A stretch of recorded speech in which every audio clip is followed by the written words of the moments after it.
When we read about those miraculous deeds that God did for his heroes of the faith in Hebrews chapter 11, we may forget that some heroes were not necessarily delivered. Good morning, I'm Pastor Ernie Lewis of the Blue Point Church in Sisney, Illinois, with your thoughts for Friday. While we read about those heroes who subdued kingdoms and stopped the mouths of lions, escaped the edge of the sword, others did not receive such deliverance. And the writer tells us about another group of heroes beginning with verse 35. Others were tortured, not accepting deliverance, that they might obtain a better resurrection.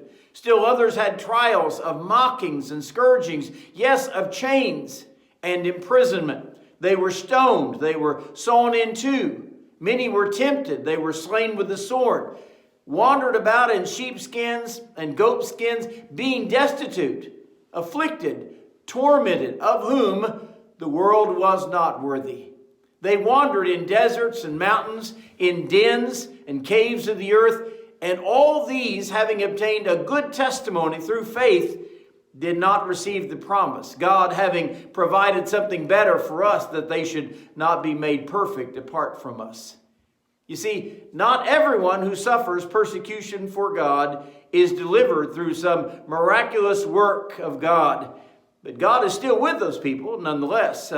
Even in the New Testament times, we read of James, who was the leader of the New Testament church, whom Herod had beheaded for his faith.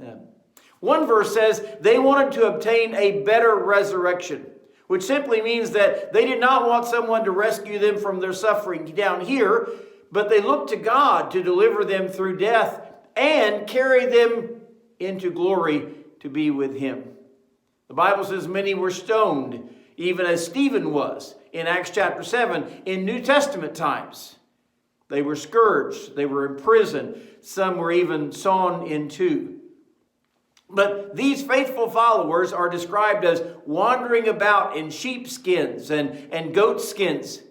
They may have been left to live in deserts or mountains and even caves of the earth. Yet they were faithful servants of God whose faith sustained them. When Elijah made that claim in the Old Testament that he was the only faithful prophet that was left, God said, that's not true. As a matter of fact, I have 7,000 who have not bowed their knees to Baal, but they're living in hiding. And the verse says, they all obtained a good report through faith, which means that God knew their condition and their faithfulness to him, despite the persecutions that they were going through. When he says they did not receive the promise, he's not saying they missed out on anything, but they're waiting for the culmination of their faith for the time when Christ returns to the earth victorious and gathers all his saints together.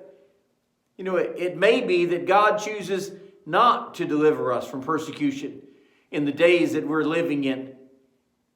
We may be listed like those who had great faith despite some miserable circumstances. And yet, we continue to trust him.